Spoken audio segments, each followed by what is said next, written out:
Puji Bapak Yahweh, kita akan baca kitab Imamat ya. Imamat 23 kita baca mulai ayat 26 sampai 32. Imamat 23 ayat 26 sampai 32. Kita baca semua ayat ini bersama sebagaimana tertulis di depan ya. 3, 4.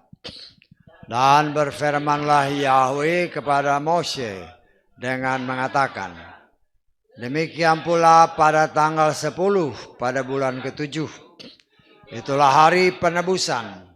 Itu harus menjadi pertemuan kudus bagimu. Dan kamu harus merendahkan dirimu dalam mempersembahkan persembahan api-apian kepada Yahweh. Dan kamu tidak boleh melakukan pekerjaan apapun pada hari itu. Sebab itulah hari penebusan untuk mengadakan penebusan bagimu di hadapan Yahweh Elohimmu. Sebab setiap orang yang tidak merendahkan dirinya pada hari itu, maka dia harus dilenyapkan dari bangsanya. Dan setiap orang yang melakukan pekerjaan apapun pada hari itu, maka aku akan melenyapkan orang itu dari tengah-tengah bangsanya. Kamu tidak boleh melakukan pekerjaan apapun, suatu ketetapan untuk selamanya bagi generasi-generasimu di seluruh tempat tinggalmu. Itulah sabat perhentian bagimu, dan kamu harus merendahkan dirimu pada tanggal 9 bulan itu pada petang hari. Dari petang hingga petang kamu harus merayakan sabatmu. Amin. Silahkan duduk. Puji Tuhan, sebagaimana tadi saya katakan, hari Yom Kippur itu mulai sebentar sore ya. Yang sekitar jam 6, karena memang penanggalan Ibrani yang mulai petang sampai petang ya, berdasarkan apa yang tertulis dalam kitab Kejadian ya. Kalau kita perhatikan kenapa orang Ibrani menghitungnya mulai petang sampai petang, karena memang itu ada tertulis ya. Kalau kita baca satu ayat aja, mungkin kita lihat ayat Kejadian pasal 1 ya. Kita baca ayat ke-5 lah ya. Jadi selalu di petang hingga pagi, petang hingga pagi itu. Dan untuk terang Elohim menyebutnya siang, dan untuk gelap dia menyebutnya malam. Jadi pelah petang, jadilah pagi. Jadi petang, pagi, petang, pagi. Jadi itu salah satu penyebabnya kenapa dalam perhitungan tanggal Ibrani setiap hari dimulai petang ke petang. Makanya tadi saya katakan Yom Kippur itu mulainya sebentar sore ya, sampai sore besoknya ya. Jadi karena situasi kondisi ya kita gabungkan aja pagi hari ya, untuk kita dapat juga merayakan hari berdasarkan kalau terjemahan Lugas ya pendamaian. Kalau di sini tadi hari apa tadi? Penebusan ya. Hari apa? Penebusan ya. Kalau dalam terjemahan Lukas, hari raya pendamaian. Ingat ya, dalam tradisi ya, kembali ke tradisi, hari raya Rosh Hashanah sama hari raya Yom Kippur itu adalah dua hari raya besar ya, di antara 7 hari raya yang ada, yang diperintahkan Tuhan bagi orang-orang Yahudi. Dan kita mengucap syukur kita paling sering kita bisa mengetahuinya.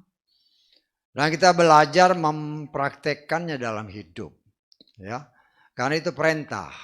Ya, perintah Tuhan jangan sampai kita lalaikan ya. Karena memang ya namanya perintah ya ikutin aja. Ya, itu ikuti saja karena itulah kehendak Tuhan ya. Karena itu kehendak Tuhan ya ikutin. Satu kita ikutin, semuanya harus diikuti. Semuanya mempunyai dalam pandangan Tuhan ya. Semua firman itu nilainya sama. Kenapa? Karena itu pribadinya sendiri, ya. Sehingga ada tertulis firman Tuhan menyatakan yang satu dilakukan, yang lain jangan diabaikan. Ya, kita lihat dalam Matius 23 ayat 23, ya. Celakalah bagimu hai para ahli kitab dan orang-orang Farisi. Hai orang-orang munafik, karena kamu memberi perpuluhan selasi dan adas manis dan jintan. Kamu mengabaikan yang lebih berat dari Torah, yaitu keadilan dan kemurahan dan iman. Perhatikan, seharusnya melakukan yang ini, tetapi tidak mengabaikan yang itu. Ya, itu terjemahan daripada ILT, ya. Tapi kalau terjemahan dari Lugas ini agak sedikit beda. Saya baca, ya, terjemahan Lugas ini. Celakalah bagimu hai para ahli kitab dan orang-orang Farisi, hai orang-orang munafik, karena kamu memberi perpuluhan selasi dan adas manis dan jintan, tetapi kamu mengabaikan yang lebih penting dari Torah, yaitu keadilan dan belas kasihan dan iman. Perhatikan, yang satu harus dilakukan, tetapi yang lain tidak boleh diabaikan. Ya, karena itu kita belajar, ya. Semua dengan segala keadaan, situasi, kondisi kita coba menerapkan karena perintah Tuhan, ya ini 7 hari raya kita lakukan, ya kita lakukan semampu kita, ya. Sehingga dengan demikian kita belajar untuk mempraktekkan apa yang tertulis. Karena firman itu pribadi Yesua sendiri. Dengan kita mentaati apa yang dia lakukan, apa yang diperintahkan, kita dibawa, ya, iman kita menuju kepada kesempurnaan. Ketaatan kepada firman akan membawa iman kita kepada kesempurnaan. Kenapa? Karena firman itu Yesua, ya. Dan Yesua itulah yang penyempurna iman kita. Kita lihat dalam Ibrani 12 ayat kedua. Ibrani 12 ayat 2, sambil memandang kepada Yesua, penguasa dan apa? Penyempurna iman, yang dengan mengabaikan aib ganti sukacita yang disediakan baginya, dia tabah memikul salib, maka dia telah duduk di sebelah kanan takhta Elohim, ya. Kita rindu untuk bisa ada bersama dengan dia. Nah, saudaraku yang dikasih oleh Bapa Yahweh, kita melihat di sini bahwa bagaimana Tuhan bekerja sangat luar biasa. Ketika dahulu ya, pertama-tama ketika manusia belajar atau diajar dengan dorongan Roh Kudus. Ya, kalau zaman-zaman dulu kan, zaman-zamannya Heno, zaman-zamannya Nuh, itu belum ada kitab yang tertulis. Ya, yang ada hanya adalah pembicaraan secara pribadi antara Bapa Yahweh dengan orang pilihan, ya. Dan kita melihat tercatat bahwa, ya, yang ditonjolkan sekali ketika Nuh setelah mengalami air bah surut, kemudian tertulis dia mempersembahkan korban ucapan syukur, ya, korban ucapan syukur, dan terus kemudian berlanjut sampai kepada Torah yang diturunkan oleh Bapa Yahweh kepada manusia melalui Moshe. Baru di sana diajar secara lebih detail, ya. Bagaimana kalau kita mau melakukan ibadah, ya, sehingga Tuhan memberi petunjuk dengan memerintahkan Moshe membuat tabernakel seperti apa yang kita kenali dalam denah tabernakel ini. Berdasarkan firman Tuhan bahwa itu diperlihatkan Bapa Yahweh kepada Mose seperti apa yang ada di sorga. Ya, tata ibadah yang ada di sorga. Nah, kita melihat di dalam pengajaran tentang Torah yang diberikan Tuhan ataupun tabernakel yang diberikan Tuhan kepada Mose, supaya manusia dibenarkan oleh Tuhan, maka Tuhan mengajarkan manusia untuk memberikan persembahan-persembahan, ya, persembahan-persembahan dalam arti kata untuk supaya dilayakkan di hadapan Bapa Yahweh. Kalau nanti saudara baca di rumah dari kitab Imamat, ya, di sana ada dari kitab Imamat 1, 2, 3 dan seterusnya. Ada peraturan-peraturan untuk mempersembahkan persembahan bakaran, persembahan sajian, persembahan hasil pertama, persembahan pendamaian, persembahan penghapus dosa dan segala macamnya. Ya. Dan kalau dapat kita katakan bahwa persembahan-persembahan itu banyak yang dipersembahkan adalah binatang, yaitu lembu atau domba. Ya. Lembu atau domba, di mana binatang ini dipotong, kemudian darahnya itu dipercikkan, ya, di dalam ke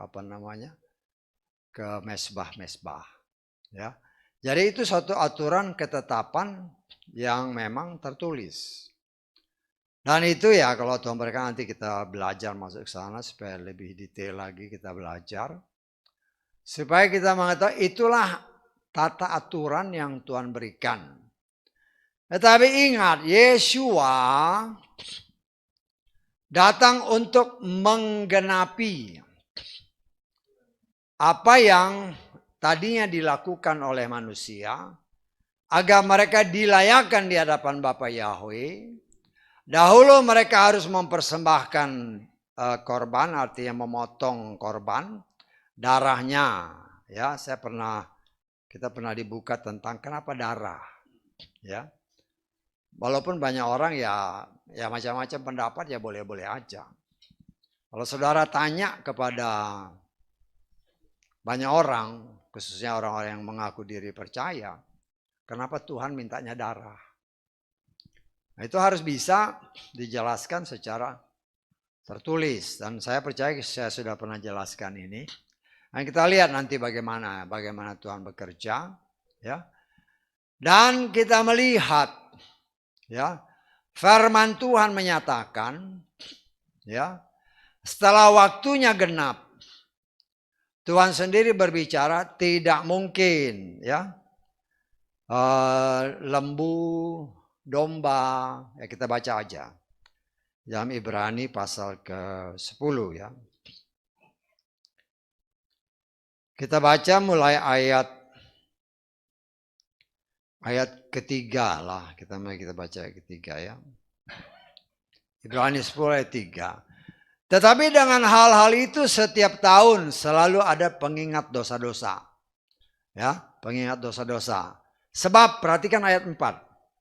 Mustahil darah lembu jantan dan kambing jantan menghapuskan dosa. Ini firman, ya. Mustahil. Karena itu ketika dia datang ke dunia ini, dia berkata, korban dan persembahan sajian tidak engkau ingini, tetapi sebuah tubuh telah engkau sediakan bagiku. Ya, jadi Yeshua sendiri yang, ingat, ya, dari ayat-ayat ini, ya, jelas dikatakan tidak mungkin darah lembu ataupun domba bisa menghapus dosa. Ya, yang bisa menghapus dosa seutuhnya sebenarnya, karena dunia ini kan sudah cemar. Yang kudus itu hanya Tuhan. Ya, karena itu Tuhan sendiri harus datang sebagai manusia, Sebagaimana yang tertulis yang sudah kita pelajari di dalam kitab Yohanes pasal 1, ayat 1 dan ayat ke berapa 14 dikatakan, ya. Pada mulanya adalah firman. Firman itu bersama dengan Tuhan dan firman itu sendiri Tuhan. Firman itu telah menjadi daging.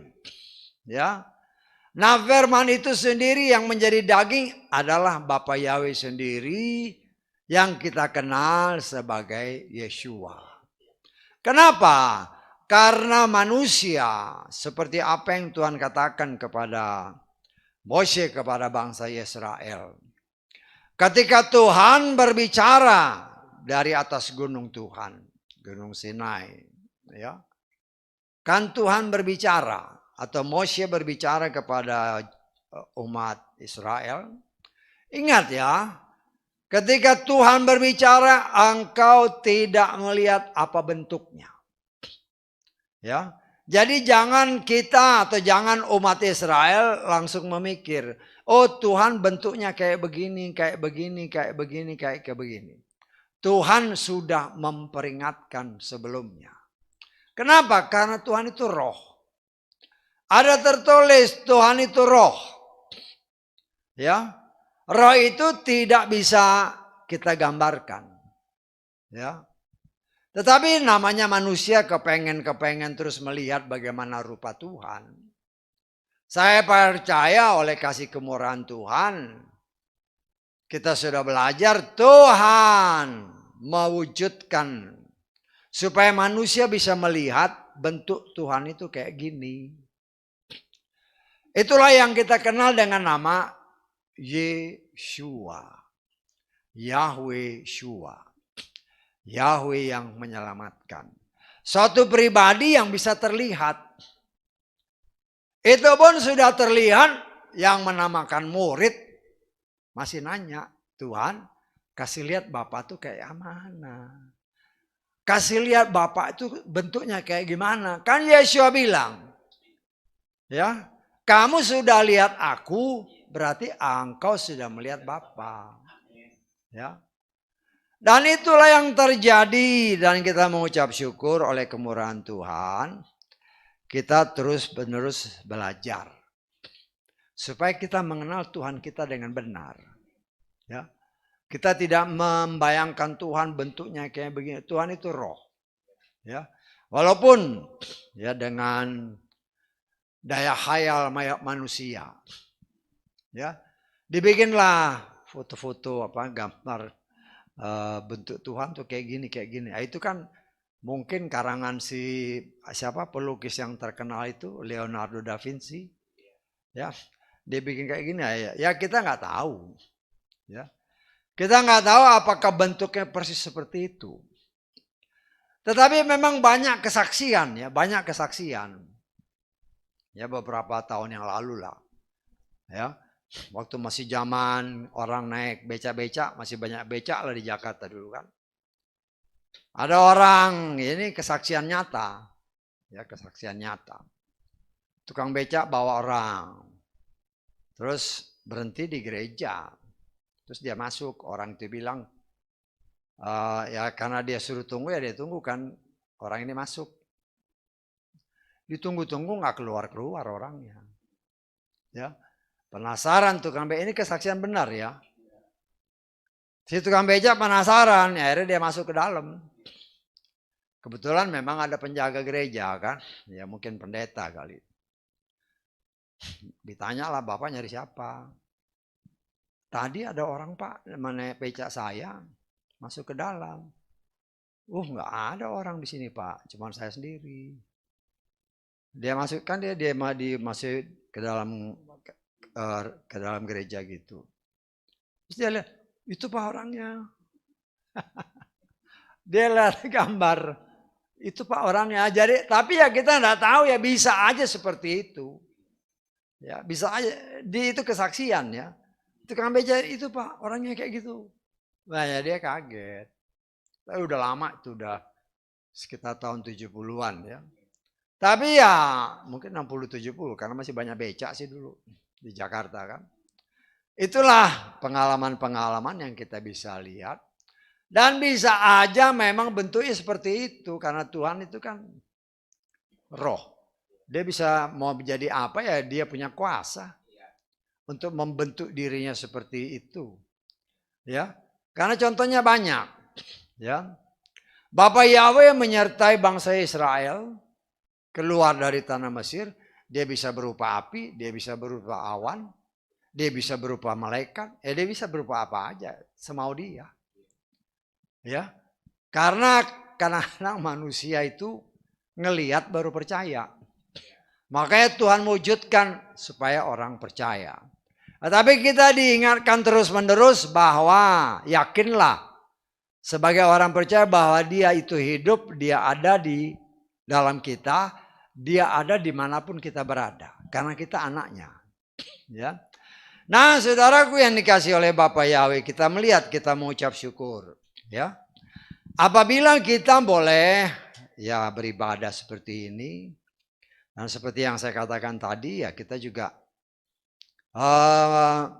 memasukkan perayaan Yom Kippur ini yang jatuhnya memang nanti sore ya. Tapi nggak jadi masalah ya.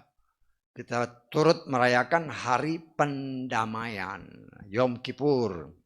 Tetapi disinilah yang seringkali kita dengar belakangan-belakangan ini kan. Yaitu orang mulai tulis-tulis ya. Apa dosanya ditulis. Karena itu memang tradisi. Bagian daripada tradisi Yahudi. Ya. Bahkan bagian daripada tradisi itu mereka bikin pengakuan dosa ini. Dan berharap. Jadi dia bikin berharap nanti sudah hari terakhir daripada Yom Kippur. Dosanya sudah diampuni. Ya. Nah, tapi sayangnya tradisi Yahudi itu banyak juga yang dikutip oleh orang-orang yang menamakan diri orang percaya. Di luar Yahudi ikut-ikutan. Apa dosanya ditulis. Ya. Ya sebenarnya sih nggak jadi masalah mau tulis dosa ya nggak jadi masalah. Ya. Tapi kita harus lihat manfaatnya apa. Ya. Daripada capek-capek nulis, ya, habis nulis dirobek-robek dibakar, ya. Daripada capek-capek, ya seperti saya katakan, langsung aja datang kan. Karena ada tertulis 1 Yohanes 1 ayat 9.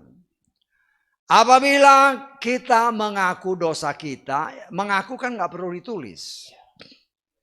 Apabila kita mengaku dosa kita, dia itu setia dan adil, lah langsung dihapus.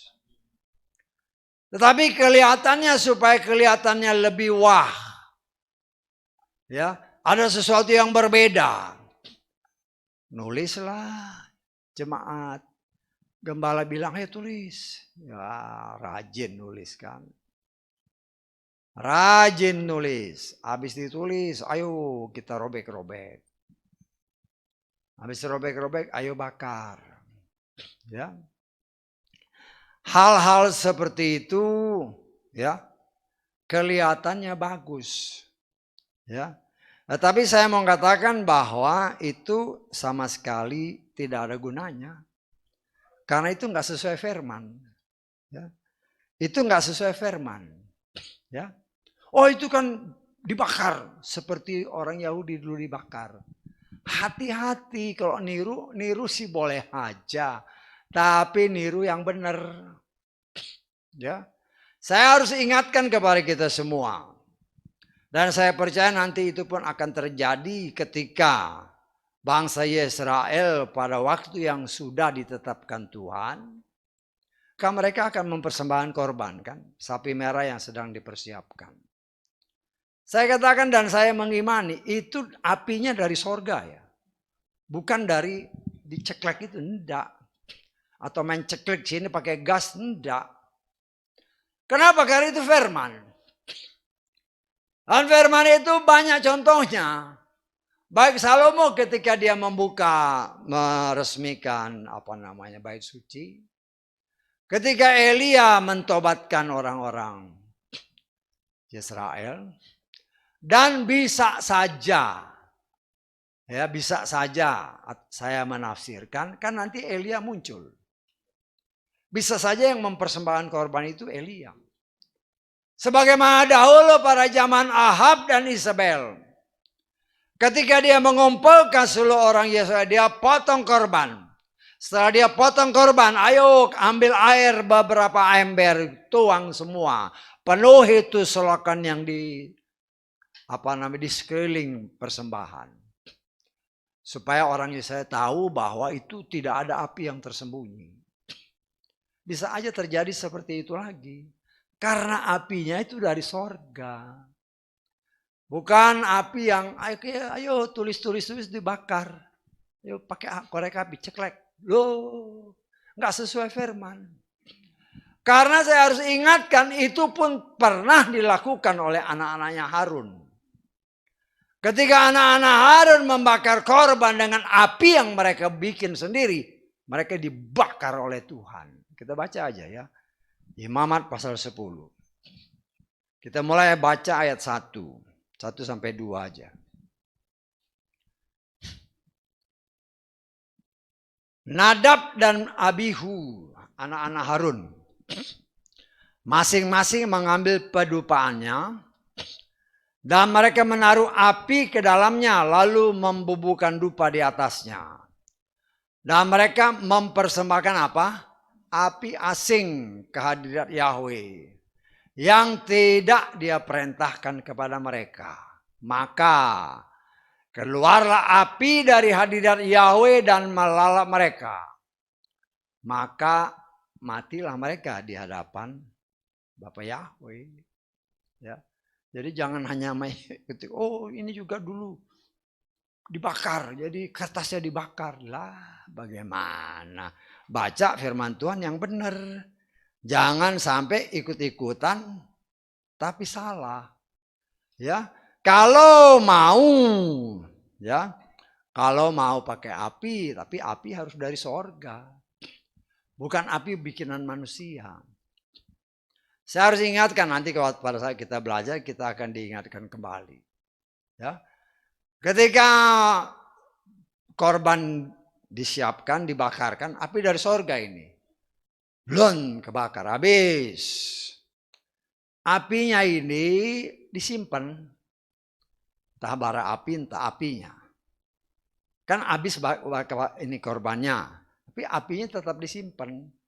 Kalau mereka mau bakar lagi pakai api yang ini. Bisa tahu sama saya? Jadi bukan api asing. Api itu, kenapa api dari surga? Api itu adalah ya harus dari Tuhan, harus api yang kudus. Dan firman Tuhan berkata, firman itu adalah api yang menghanguskan. Itu bagi kita yang hidup sekarang ini. Tetapi bagi orang Israel, ya mereka kan belum percaya Yeshua.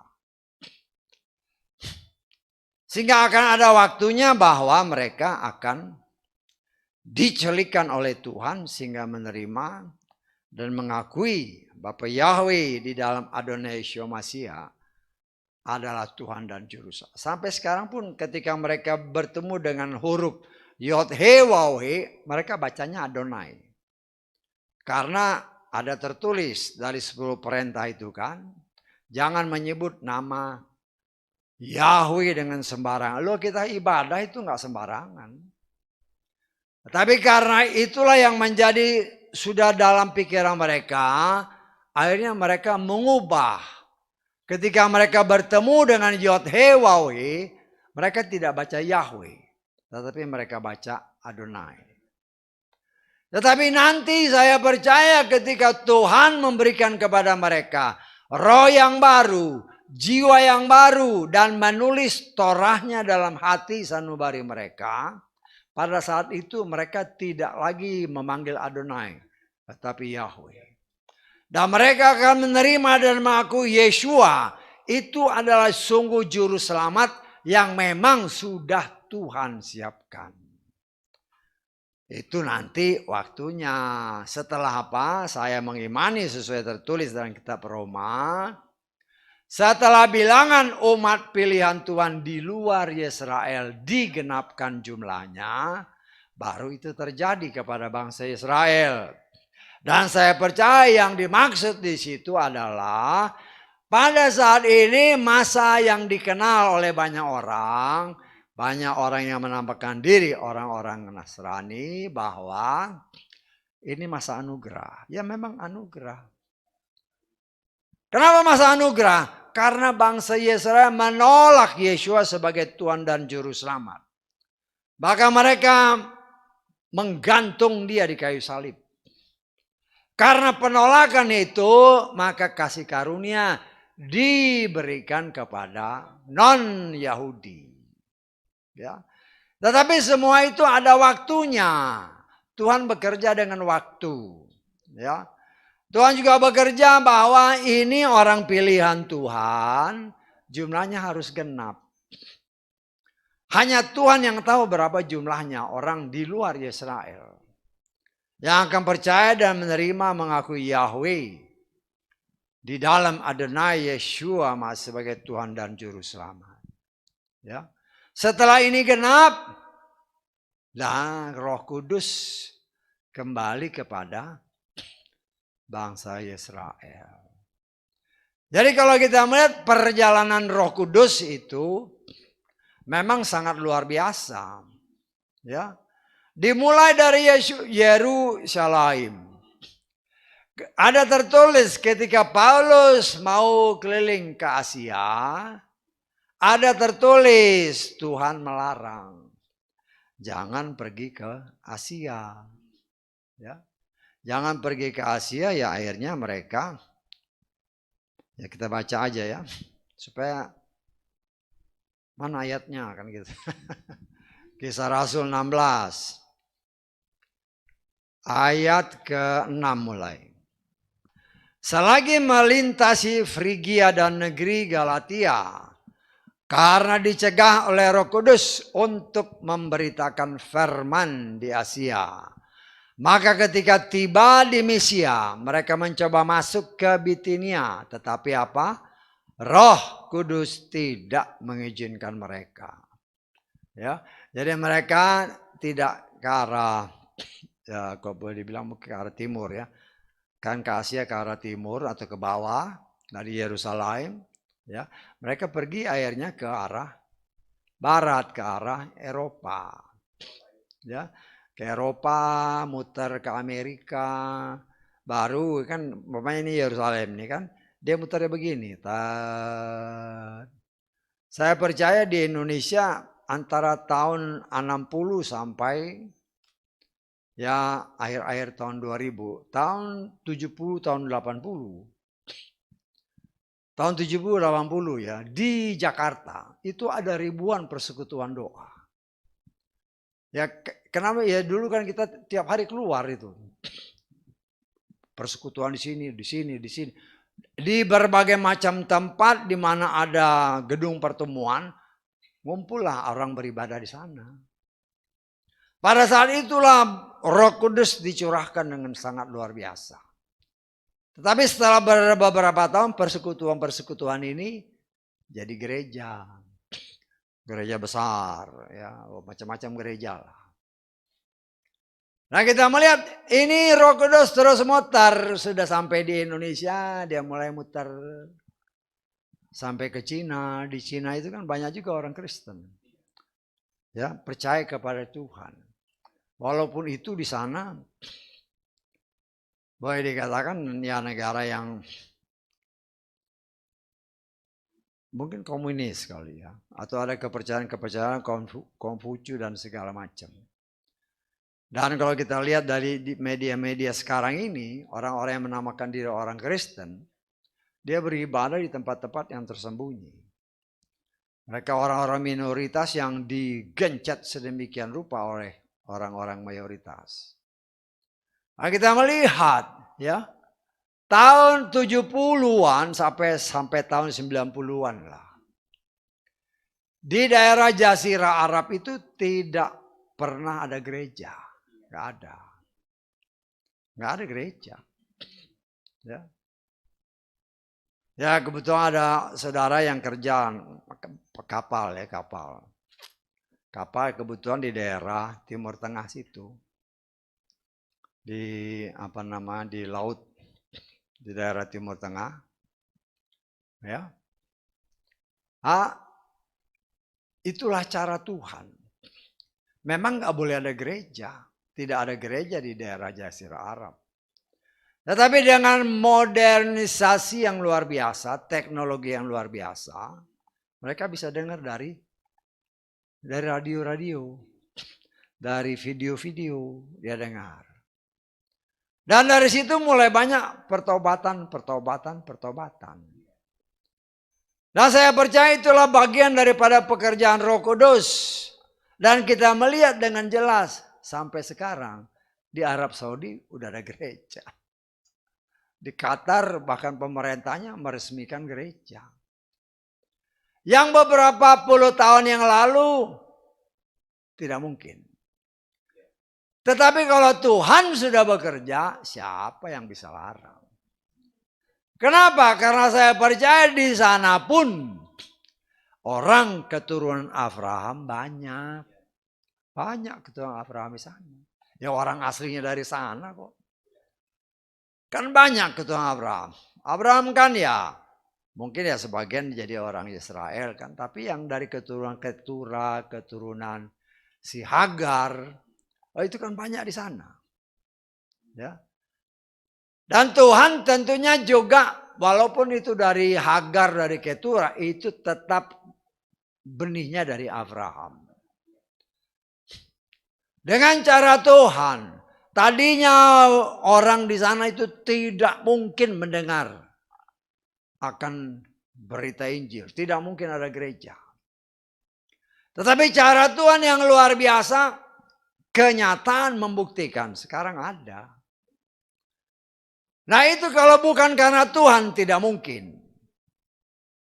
Dan kita melihat artinya tinggal selangkah lagi. Roh Kudus yang muter dari Yerusalem, muter, sudah sampai di Jazirah Arab. Tinggal satu langkah lagi. Kembali ke tanah Israel. Ya, karena orang Israel sendiri harus, kita tahu banyak orang Israel belum percaya Yeshua. Walaupun mereka menunggu juru selamat. Tetapi mereka menolak Yeshua sebagai juru selamat.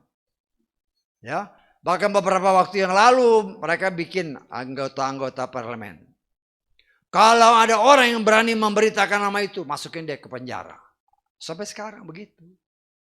Kenapa? Karena belum ada pekerjaan Roh Kudus secara dahsyat di sana.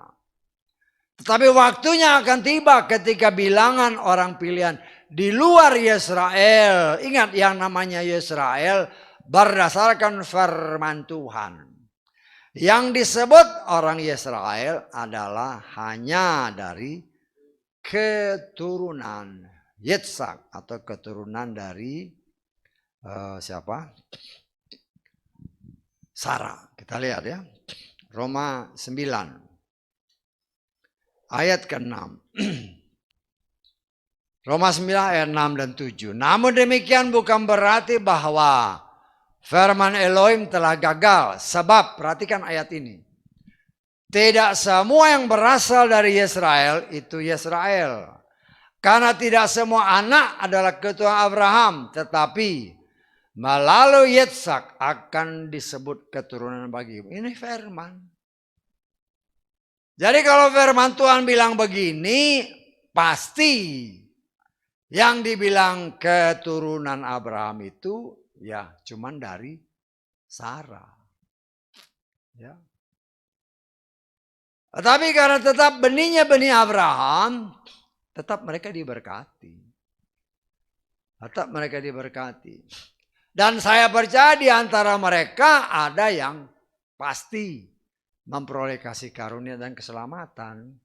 Karena biar bagaimana tetap benihnya benih langsung dari Abraham. Tetapi yang disebut Israel itu hanya yang dari Sarah. Dan kita melihat di sini kita mengucap syukur, kita boleh belajar. Tuhan memperlihatkan kepada saudara dan saya bahwa Ya. Hari ini adalah hari pendamaian.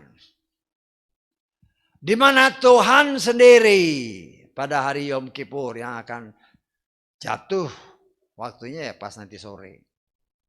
Ya.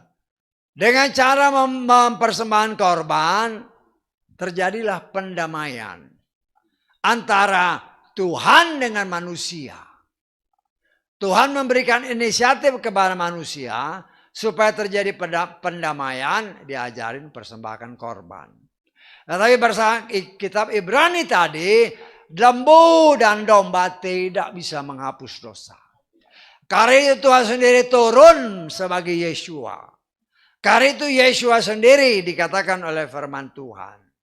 Dia itu adalah domba Paskah. Ya. Domba Paskah yang harus dikorbankan untuk keselamatan saudara dan saya. Firman Tuhan menyatakan dia itu seperti anak domba yang dibawa ke pembantaian. Kita baca Yesaya 53 ayat ke-7. Yesaya 53 ayat 7. Dan dia ditindas dan dia disengsarakan. Tetapi dia tidak membuka mulutnya seperti seekor anak domba. Dia digiring ke pembantaian. Dan seperti induk domba dia menjadi keluh di hadapan yang mengguntingi bulunya. Demikianlah dia tidak membuka mulutnya. Dan seterusnya kalau saudara baca ini gambaran daripada Yeshua anak domba Paskah. Pesak, Passover. Karena mengikuti perintah Tuhan yang diperintahkan Bapa Yahweh kepada Moshe untuk disampaikan kepada bangsa Israel. Karena Tuhan berencana untuk membinasakan semua anak sulung manusia ataupun binatang. Ketika Tuhan mau membebaskan orang pilihannya dari tanah perbudakan di Mesir untuk bisa pergi ke tanah perjanjian Kanaan. Dan untuk bisa bebas, maka Tuhan perintahkan kepada Moshe semua keluarga orang-orang Israel. Mereka harus memotong domba, darahnya dicurahkan, ditaruh di ambang pintu atas, di ambang pintu kiri kanan pintu. Ada darah domba. Darah domba. Karena ada darah domba.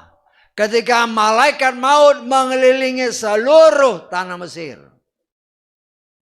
Seluruh tanah Mesir termasuk tanah Goshen. Di mana bangsa Israel ada. Tapi karena bangsa ini bangsa pilihan. Bangsa yang sudah ditetapkan untuk diselamatkan. Ketika malaikat maut melihat atau masuk ke daerah Goshen. Malaikat-malaikat melihat ada tanda darah, berarti di situ sudah ada pengorbanan. Sehingga dikatakan inilah Passover, malaikat maut tidak lagi masuk ke rumah orang Israel. Itulah gambaran bagi saudara dan saya. Karena kita percaya Yeshua yang telah dikorbankan di kayu salib. Ketika kita memakai tanda itu bukan lagi darah yang ditempel, tapi tanda yaitu materai, yaitu Roh Kudus. Maka kalau kita memiliki Roh Kudus, terjadilah Passover. Kita tidak lagi akan disamperin oleh malaikat maut untuk dibinasakan. Karena kita sudah memiliki tanda. Dan kita akan dibawa oleh Tuhan masuk ke tanah perjanjian. Yang memang sudah Tuhan tetapkan bagi orang pilihan. Ya. Dari sini kita melihat ada perbedaan walaupun sama-sama di Mesir. Tetapi ada perbedaan kepada orang Israel dikasih tahu. Supaya kamu jangan mati harus pakai ini. Tetapi kepada bangsa Mesir tidak ada pemberitahuan. Sehingga semua anak sulung, manusia ataupun binatang, di tanah Mesir dibinasakan. Tapi bangsa Yesaya yang juga tinggal di Mesir, di daerah Goshen, Tuhan sudah kasih tahu pakai tanda. Artinya kalau mereka pun menolak ada tanda itu, mereka pun pasti binasa. Tuhan bukan setia kepada manusia. Tuhan setia kepada firman-Nya. Nah, ini harus kita imani. Kita ini sudah diperdamaikan oleh darah Yeshua Masiha. Ya, kita sudah diperdamaikan, karena itu ya kita juga harus sangat berhati-hati. Kita lihat di dalam 2 Korintus. Pasal ke-5 ayat ke-18 mulai.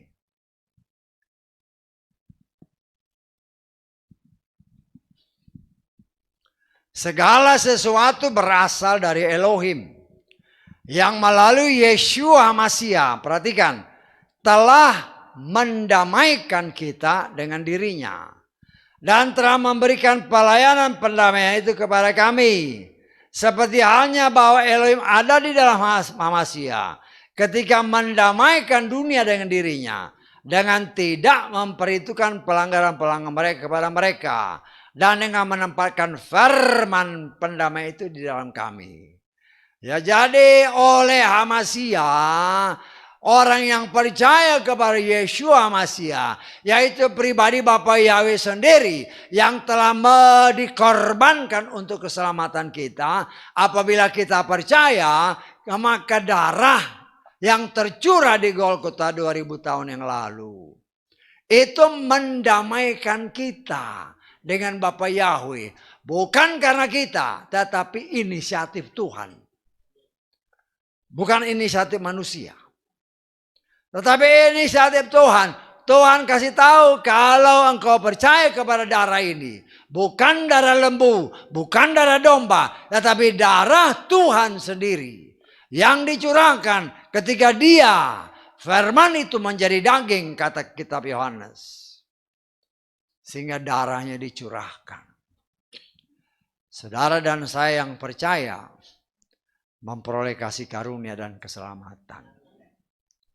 Dan itulah yang sebenarnya kita sebagai orang pilihan memperingati hari Yom Kippur ini. Mengingatkan kepada saudara dan saya bahwa atas inisiatif Tuhan, Dia mendamaikan dirinya dengan kita karena darah yang tercurah. Yaitu darahnya sendiri sebagai manusia Yeshua Masiha. Yang dibinasakan atau digantung di kayu salib oleh orang-orang yang menentang Dia. Nah, kita mengucap syukur sebagai anak-anak Tuhan. Karena tidak semua orang percaya. Enggak. Ya. Itulah cara licik setan. Dia mencoba untuk mengecoh manusia, karena manusia ini gampang dikecoh. Gampang dibohongin. Ya. Dia memakai orang-orang yang mempunyai keahlian-keahlian luar biasa. Karena itu kan dikatakan di dalam Wahyu pasal 13 kita sudah belajar kan. Orang yang pakai tanda di dahinya dan yang di tangan kanan. Masih ingat nggak? Kalau di dalam Ulangan kan firman Tuhan bilang, taruh firman itu sebagai tanda di dahi dan di tangan. Tetapi setan mirip-mirip tapi nggak sama. Masih ingat nggak? Kita akan belajar ini beberapa waktu yang lalu. Ya. Jadi sebenarnya ada perbedaan yang luar biasa. Setan hanya mau memanfaatkan manusia tanpa disadari, tetapi itu sebenarnya sudah diberitahukan oleh Tuhan bahwa akan ada tanda, setan berikan tanda, ya. Dan tanda itu harus ditaruh di mana? Di tangan tangan, di dahi, dan di, kita baca aja lah ya, kita ulangi lagi. Wahyu pasal 13 ayat ke-16. Ini serupa tak sama, tapi inilah cara setan supaya gampang menipu orang yang menamakan diri anak Tuhan. Kalau anak Tuhan tidak memperhatikan kata-kata dengan baik, ketipu. Dan dia membuat semua orang kecil dan besar, kaya miskin, merdeka dan hamba, supaya dia memberikan kepada mereka sebuah tanda pada tangan kanan. Pada tangan kanan. Karena itu berbicara kuasa. Ya, kepandaian, keahlian. Ya. Loh, setan pakai orang-orang seperti ini juga pada dahi mereka. Ya. Dahi mereka, keahlian mereka ini dimanfaatkan oleh setan. Termasuk orang-orang yang ahli di dalam yang menamakan diri. Ahli-ahli teologi, ya ini presensi sedikit aja. Dan kenyataan memang membuktikan, saya pernah katakan kepada saudara. Ya, bukan nubuatan tapi itu kenyataan dan terjadi. Ya. Daripada si setan ini, kalau seorang gembala mempunyai jemaat katakanlah 1 juta. Daripada dia nyamperin satu-satu, ini 1 juta. Mendingan kepalanya dia pegang. Kepala ini tangan kanannya. Yang punya otak yang luar biasa. Alah ini yang dipelintir sedikit oleh si setan. Sehingga menyatakan sesuatu yang serupa. Tapi tidak sama. Yaitu firman Tuhan yang palsu. Pengetahuan yang palsu. Tapi karena diajarkan oleh seorang yang sudah dikuasai oleh si jahat tanpa dia sadar. Pengetahuan palsu yang diajarkan. Dianggap jemaat sebagai kebenaran. Kita sudah belajar ini kan. Dianggap sebagai kebenaran. Ya. Akhirnya apa? Menipu banyak orang. Dan itu terjadi. Dan ini akan terus terjadi. Karena setan tahu bahwa waktunya dia sudah sangat dekat. Tetapi yang Tuhan berikan, tulis firman itu di dahi memang. Tapi juga di tangan, bukan di tangan kanan aja. Artinya semua keahlian kita ini karena terisi dengan firman, kemampuan dengan kekuatan Tuhan, pergunakan semua untuk Tuhan. Nah, tapi setan mau ya dipelintir sedikit. Ya. Dia selalu bikin serupa tapi tidak sama. Karena kalau bikin terlalu menyolok, orang langsung bisa wah ini gak benar. Tapi kalau serupa tapi tak sama ya gak apa-apa. Ya, itu bisa menipu banyak orang.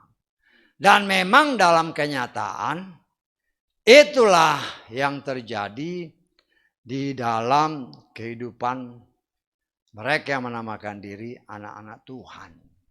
Ya, sehingga dengan caranya yang licik kita melihat setan berhasil menipu banyak orang. Tetapi kita mengucap syukur oleh kasih kemurahan Tuhan.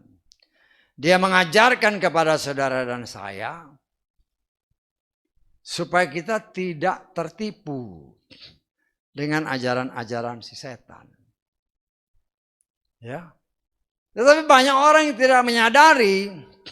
Karena itu di tempat ini saya pernah memberitahu. Kalau kita jalan di jalan tol, khususnya si supir kan akhirnya punya banyak penumpang. Jalannya kelihatan lurus, padahal sudah belok. Saya tanggap, tapi nggak terasa. Nggak terasa. Kenapa? Karena supir kan ngelihatnya lurus saja. Inilah trik setan. Karena firman Tuhan menyatakan, kita baca di dalam kitab Hosea, pasal ke-14 ayat ke-9.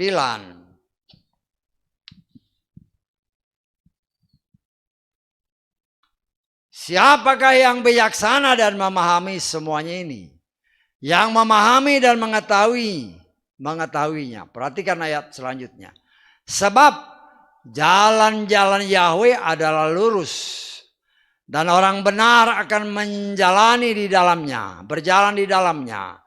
Namun para pemberontak akan tersandung padanya. Karena nikmat jalan tanpa hambatan. Sebagai gambaran ya. Di jalan tol enak kan? Tanpa sadar memang sudah belok. Tapi tidak terlihat bahwa jalan itu belok. Inilah gambaran setan bisa dengan pelan tapi pasti membelokkan mereka yang menamakan diri umat Tuhan. Mereka merasa masih hidup berjalan dalam kebenaran, tetapi sebenarnya sudah belok. Kenapa bisa terjadi seperti itu? Karena tidak, kalau dikatakan ini, tidak bijaksana. Tidak ada hikmat. Sehingga main asal ikut aja apa yang dikatakan gembalanya, ikut aja. Ayo tulis dosa di kertas. Ayo robek-robek, ayo bakar, ngikut aja. Padahal itu nggak tertulis. Tidak ada ayat yang menyatakan, oh ini ada di kitab ini. Ya itulah. Karena percaya dengan kitab-kitab yang lain. Sehingga tidak mempelajari bahwa Tuhan sudah kasih tahu. Bahwa roti yang harus kita makan yang ada di ruangan kudus Tuhan. Itu memang 12 roti. Tetapi 12 roti itu disusun 6-6. Kenapa? Itu bukan suatu kebetulan. Ya, kita melihat memang dalam gambaran secara keseluruhan. Berbicara 12, berbicara pemuritan. Dimuriti oleh Tuhan secara langsung. Harus makan roti yang tidak beragi. Nah itu bukan sembarangan, roti itu disusun 6-6. Ya. Bukan secara kebutuhan kalau itu sesuai dengan kitab suci kita. Tetapi orang ya jalannya, karena jalannya lurus ini kan, kelihatannya lurus. Ada lagi kitab-kitab lain. Bukan hanya 66 kitab. Ya udah. Ya. Memang banyak kitab-kitab lain. Yang mungkin ditulis oleh orang-orang yang menamakan dia orang-orang yang berhikmat. Tetapi kalau dia sudah bertentangan dengan Torah, kita harus berani mengambil sikap. No, ini tidak boleh. Tetapi kita mengucap syukur Tuhan memberikan contoh. Bahwa banyak nabi, bahkan Yesua sendiri pun, yang memberitakan kebenaran justru ditinggal oleh mereka yang menamakan diri umat Tuhan. Kan banyak itu terjadi begitu. Dan itu terjadi sampai akhir zaman. Orang senang kumpul-kumpul. Ya kumpul-kumpul ya. Itu apa? Bukan untuk ibadah sebenarnya. Untuk ketemu orang. Untuk lihat orang. Oh kelihatannya memuji menyembah. Tapi kelakuannya tidak berubah. Ya. Nah kita bukan berarti kita sudah suci. Kita dalam proses penyucian dan pengudusan. Dan itu dikerjakan Tuhan melalui firman-Nya. Berulang kali saya katakan kepada saudara, kita tidak mungkin bisa merubah diri kita dengan kekuatan sendiri. Tetapi firman yang dengan polos kita tanam dalam hati kita, itu yang sanggup merubah kita tanpa kita sadari. Karena contohnya itu banyak. Paulus itu seorang ahli Torah yang dengan keras menolak yang namanya Yesua karena tidak sesuai dengan apa yang menurut dia tidak sesuai dengan apa yang tertulis di Torah. Tetapi ketika Tuhan menjamah dia, Tuhan mencelikkan matanya, selubung yang selama ini menutupi matanya. Sama seperti yang kita pelajari tentang si Moshe. Tetapi ketika Tuhan bertemu dengan dia, selaput dibuka oleh Tuhan, baru dia celik. Baru dia celik, inilah Tuhan yang benar. Karena itu dia berani berkata, ya.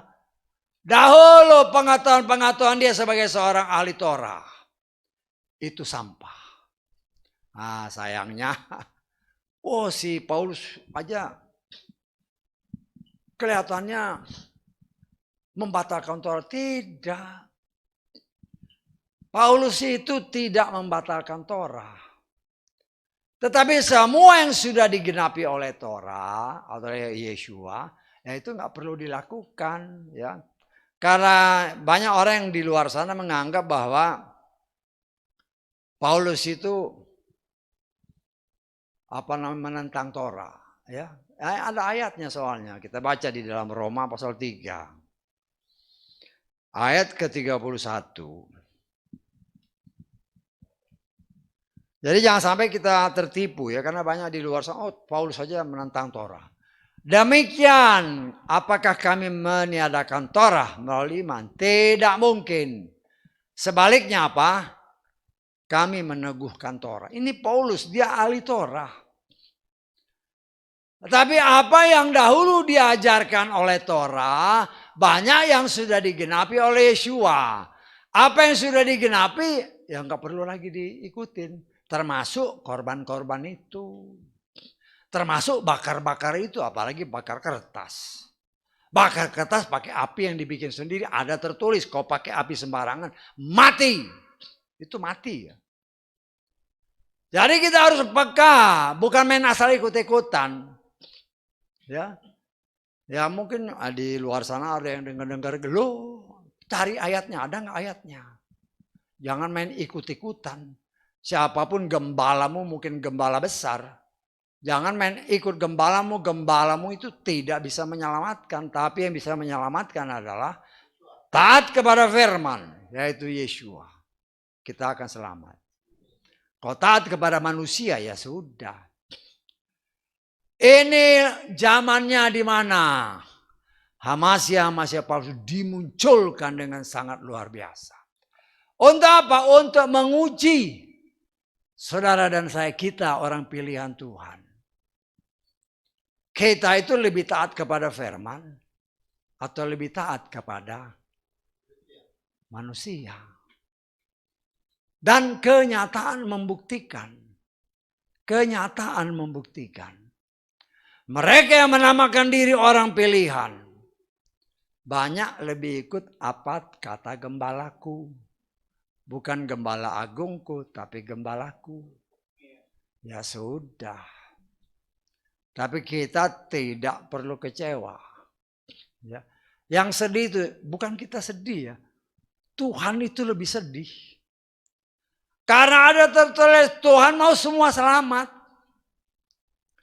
Tetapi kita diajar bahwa keselamatan itu harus dikerjakan sendiri. Disitulah juga Tuhan melihat, katanya kau mengasihi aku, tetapi engkau tidak mengerjakan keselamatanmu dengan mengikuti firman yang sudah aku berikan. Akhirnya kau binasa. Ya. Dan disinilah kita melihat suatu kenyataan bahwa kalau kita tidak sungguh-sungguh menyelidiki firman Tuhan, meneliti, menggali firman Tuhan, dengan berbagai macam kecanggihan teknologi, dengan berbagai macam kecanggihan otak manusia, ya, itu bisa membuat orang percaya akhirnya nyeleweng.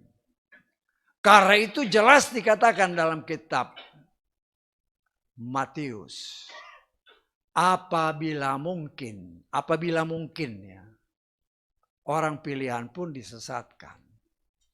Kalau saya menafsirkan kata-kata itu, apabila mungkin, kalau orang sungguh-sungguh pilihan, tidak mungkin.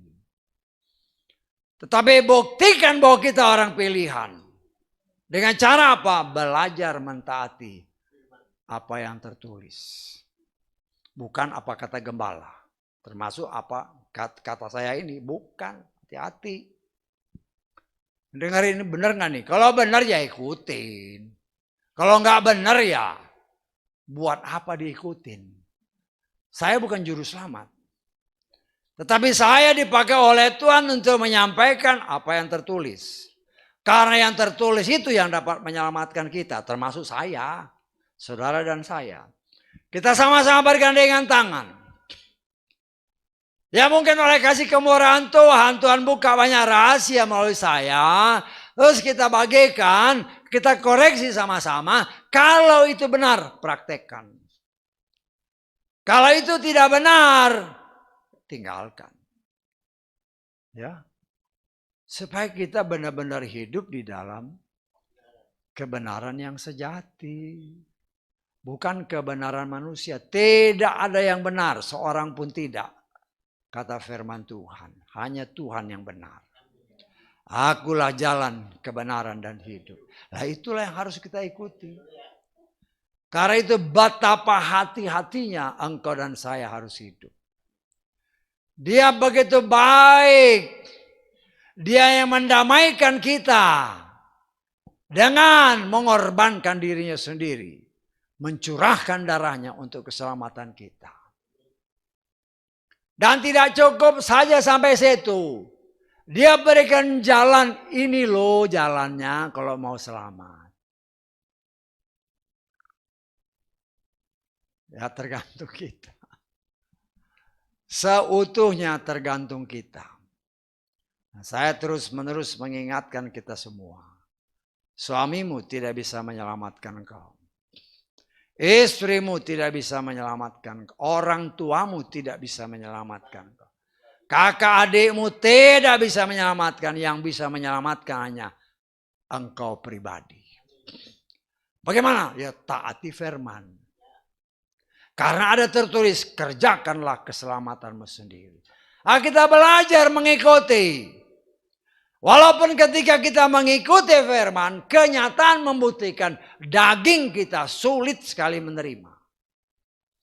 Karena semua keinginan daging, keinginan mata, keangkuhan hidup, itu bukan dari Tuhan. Nah ketiga unsur ini yang seringkali mencoba apabila mungkin menghambat pertumbuhan iman kita. Tetapi rencana Tuhan tidak mungkin gagal. Kalau kita adalah bagian orang yang sudah ditulis dalam kitab kehidupan. Yang sudah ditetapkan untuk menjadi pewaris kerajaan sorga. Tuhan punya cara. Untuk membawa kita tetap setia. Dan hidup sebagai pelaku firman yang benar. Walaupun kita kepala batu tadinya. Contohnya soalnya banyak. Salah satunya Paulus. Paulus itu kepala batu. Tetapi dia menganggap dia berdiri dalam kebenaran. Tetapi ketika Yesua langsung datang kepada dia tercelik. Baru dia koreksi diri. Kan setelah ketemu Yesua dia menyendiri kan selama berapa? 3 tahun. Dia nggak pergi ke Yerusalem. Dia pergi jauh dari para rasul. Saya percaya dia menyendiri. Dia selidiki firman. Dia bergaul dengan Tuhan. Dan Tuhan membuka banyak rahasia. Karena itu dia berani berkata. Banyak rahasia-rahasia firman. Yang tersembunyi ratusan tahun. Oleh kasih kemurahan Tuhan. Dibuka melalui Paulus. Bagi kita khususnya. Nah itu bukan sesuatu hal yang kebetulan, tidak. Tapi itu adalah anugerah bagi saudara dan saya. Karena tidak semua orang mendapatkan pembukaan rahasia. Apabila kita mendengar, oh iya benar ya. Dari cara itu kan dari setitik, oh benar ya. Karena kita bisa terima, kita dibuat untuk terus menggali. Sehingga pertumbuhan iman kita semakin hari semakin sempurna. Sehingga hari yang disebut hari pendamaian itu bukan hanya 1-2 kali. Tidak selamanya. Kita didamaikan dengan Tuhan. Ya, ada damai sejahtera hubungan kita dengan Tuhan. Kalau tidak ada damai sejahtera, kemanapun aja ketakutan terus. Karena tidak pernah merasakan hadirat Tuhan. Tapi karena kita sudah didamaikan. Ingat yang damaikan itu bukan kita. Tetapi Tuhan yang mendamaikan dirinya dengan kita. Oleh kemurahannya. Sehingga di dalam hidup ini ya. Tidak ada beban. Tidak ada lagi dihantui dengan pikiran-pikiran yang tidak benar. Kenapa? Karena hadirat Tuhan ada di dalam kita. Sehingga hidup kita penuh dengan damai sejahtera. Ya. Damai sejahtera. Ya, kalau saudara mungkin kita lah, paling sedikit saya lah. Kalau ada pekerjaan-pekerjaan berat, kalau kita damai, pekerjaan berat itu nggak berat. Ngerti maksud saya? Ya, nggak berat. Ya waktu saya masih kerja-kerja yang berat-berat. Ya, kerja-kerja ya karena kita sebagai teknisi waktu itu kan ya overall turbin, overall mesin, segala macam besar-besar gede-gede bangunan gini. Tapi nggak ada rasa takut. Ya, nggak ada rasa takut. Oh, sendiri kerjain ya paling 2-3 orang teman kerja aja. Dari seutuhnya dipretelin habis, dibersihin, terus diganti-ganti, dibangun lagi. Start jalan, ada damai sejahtera. Kenapa? Karena aku tidak sendiri. Aku tidak pernah sendiri, tetapi Roh Bapa Yahweh yang menyertai aku. Artinya ketika kita hidup dengan damai sejahtera dengan Tuhan, apapun yang saudara dan saya kerjakan pasti berhasil. Tuhan tidak pernah mempermalukan anak-anaknya. Nah, kita bertumbuh seperti itu. Kita mau kita hidup, kita maju. Tapi kan banyak orang pengen maju, tapi malas. Ya sudah. Repot kalau udah malas. Ya. Saya pernah menyatakan, Tuhan itu lebih baik, lebih senang pakai orang yang mungkin ya keras kepala daripada pakai orang malas. Orang keras kepala masih mau kerja. Kalau orang malas disuruh dikasih kerja, kelihatannya hebat. Dilihat tidur, bagaimana? Nggak bisa seperti itu. Ya. Kita harus merubah. Ya mungkin kita punya karakter seperti itu. Kalau kita mau maju jangan malas. Kenapa? Amang ada firman. Lu baca firman yang benar. Ketika Tuhan menciptakan Adam dan Hawa. Mereka ditaruh di Taman Eden. Untuk apa? Kerja. Kerja. Nah, itu harus kita contohi. Kita hidup di muka bumi ini untuk apa? Kerja. Ya. Oh aku kerja ya kerja. Minta tolong Tuhan enggak? Ya bukan kerja asal kerja.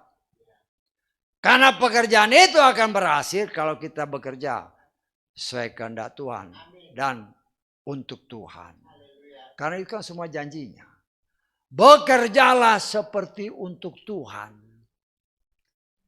Dan kita mencoba mengutip firman Tuhan sebagai bekal dasar fondasi hidup kita. Menjalani hidup ini, hidup di tengah dunia yang dikuasai si jahat. Kalau kita tidak didasari kebenaran firman, pasti gagal.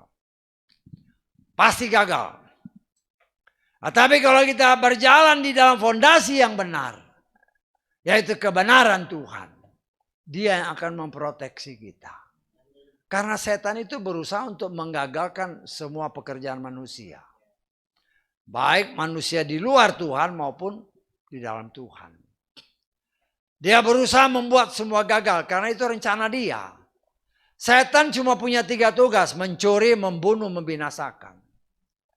Tidak ada rencana setan untuk membuat manusia hebat atau kaya. Kecuali sebagaimana tawaran setan kepada Yeshua. Sembah aku, ini semua aku kasih. Ya. Dan itu memang banyak terjadi dalam kehidupan manusia. Ya. Kalau kita melihat kan ada orang-orang kaya luar biasa. Masuk restoran, luar biasa. Begitu kita lihat, makannya mewah-mewah, di pojok sana ada anak yang kurang. Itu korbannya. Itu tumbalnya. Anak itu mati, cari lagi yang lain. Itulah kerjaan setan. Kelihatannya bahagia. Tapi ada sesuatu yang harus dipersembahkan kepada setan. Karena itu berkali-kali saya katakan. Di dalam kitab suci kita. pekerjaan setan, pekerjaan bukan orang pilihan Tuhan tidak ditulis. Kenapa nggak ditulis? Kenapa nggak ditulis? Kalau pekerjaan setan ditulis, lo manusia nyontoh. Ini kata si Om Lucy. Kayak begini ya. Nyontoh dia. Jadi jangan sampai salah tangkap ya. Kenapa Tuhan tidak mau ditulis? Semua pekerjaan dari Adam sampai sekarang. Namanya pekerjaan setan tidak ditulis. Kenapa? Karena Tuhan tidak mau pekerjaan setan diketahui atau dipelajari oleh manusia. Tetapi dalam kenyataan pelayan-pelayan Tuhan, aduh, mau nyari setan, caranya kayak gini. Lah bagaimana? Setan, Tuhan aja tidak mau ngajarin, tidak perlu ditulis kerjaan setan. Orang yang menamakan diri pelayan Tuhan, cara nyari setan begini. Loh, baca baik-baik kenapa pekerjaan setan tidak ditulis. Kalau ditulis, ya manusia pasti ngikutin. Karena kerjaan setan kan janjinya muluk-muluk. Ya kita harus ada hikmat. Dan kita mengucap syukur ketika kita belajar tentang orang pilihan dari Kejadian 1 ayat 1 sampai sekarang. Tidak ada pekerjaan setan ditulis detail. No. Ya, kita kan belajar. Kejadian 1 ayat 1. Pada bulannya Tuhan atau Elohim menciptakan langit dan bumi. Titik. Ayat kedua. Ya. Bumi jadi nggak berbentuk. Ada apa di situ? Ya. Kenapa nggak diceritain? Oh ada pemberontakan. Setan begini-begini. Wah. Kalau itu diceritakan sama Tuhan kepada Moshe dan Moshe nulis, manusia banyak yang ikut. Karena itu tidak ditulis. Nah kita bisa menafsirkan kenapa nggak ditulis. Ya. Dan juga tidak ditulis apa itu pohon kehidupan, pohon pengetahuan. Itu semua harus kita ada hikmat. Kenapa tidak ditulis? Itulah rahasia yang hanya Tuhan buka bagi orang yang sungguh-sungguh mau mencari Dia. Mau sungguh-sungguh mengenal Dia. Memiliki pengetahuan yang penuh dan benar tentang Tuhan. Sehingga kita tidak akan pernah tersesatkan. Ya. Jadi ya kita harus hati-hati. Ya. Karena kan banyak orang seperti itu. Beberapa kali saya ketemu, oh ada orang. Katanya kalau ini cari setan. Pak ini setan lewatnya sini Pak. Jadi jalannya selalu lewat sini. Aduh. Setan itu roh dia mau. Yang penting dia ada lowongan hati yang membuka diri untuk dia masuk. Nggak perlu dia jalan-jalan begitu. Tetapi itulah yang dia. Kenapa? Karena mereka belajar dari orang-orang yang tahu setan. Tahu setan. Ya karena dulu dia menyembah setan. Dan sayangnya umat Tuhan pengen tahu gimana kerjanya setan. Supaya nanti kelihatan, oh ini orang kayak gini, setannya kayak gini. Lah, macam-macam. Kita tidak perlu. Karena firman Tuhan tidak pernah menulis bagaimana setan bekerja.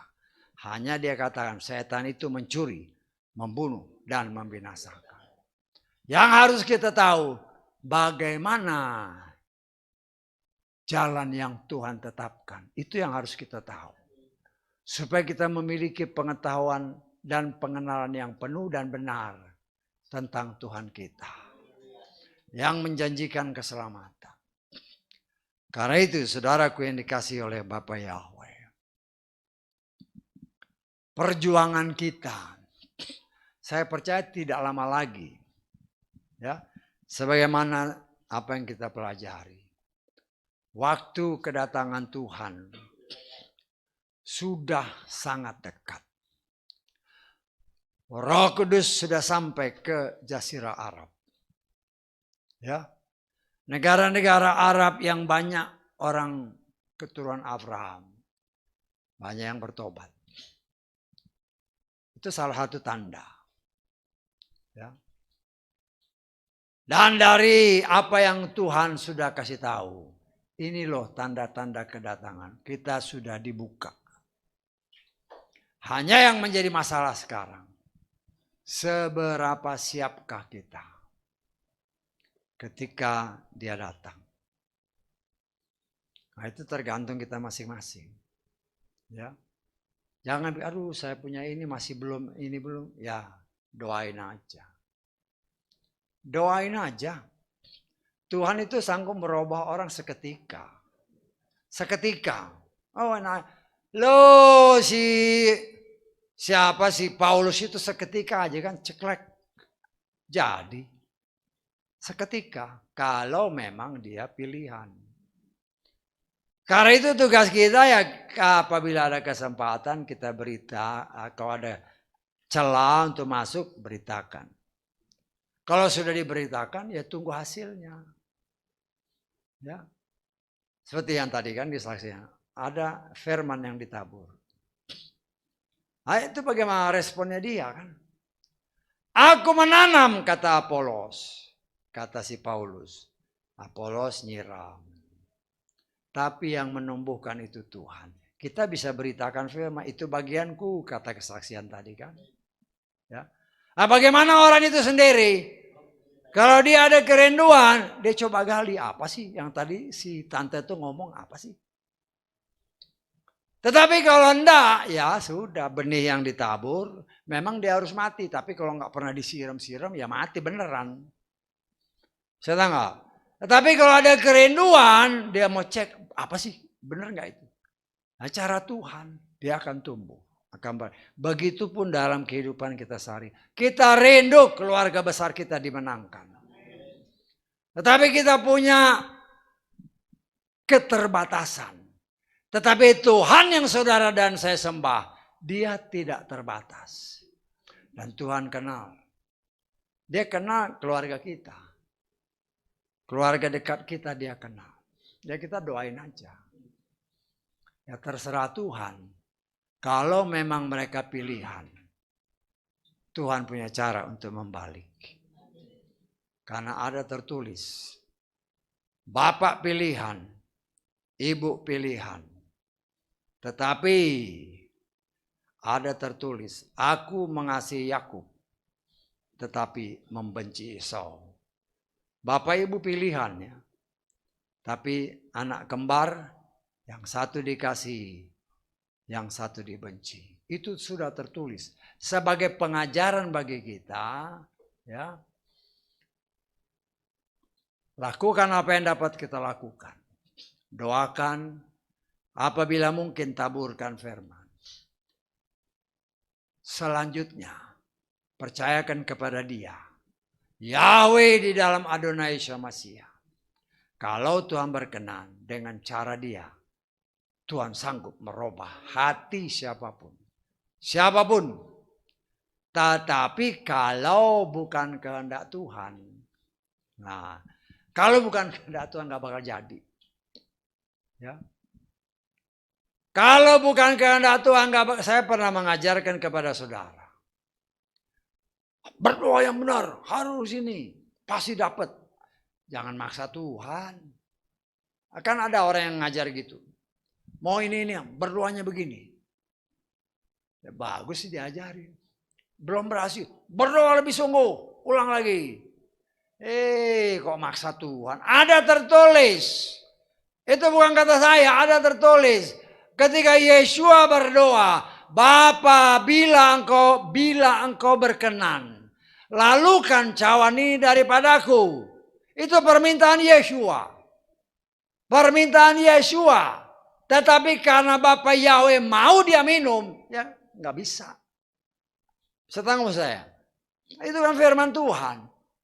Yeshua berdoa aja karena permintaannya. Tuhan mau kasih lihat.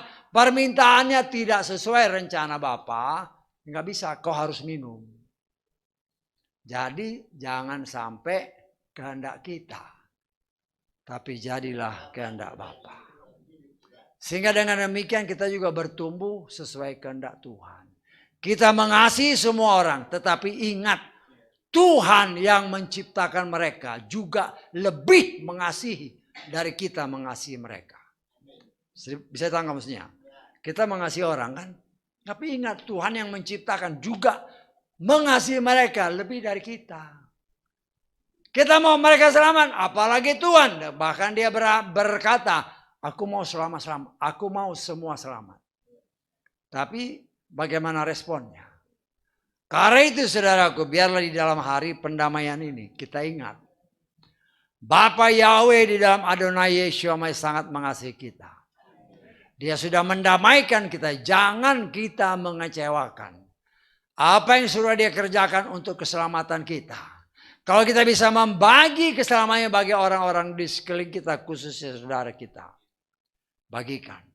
Tetapi biarlah kehendak Bapa yang jadi. Haleluya. Amin. Mari kita bangkit berdiri.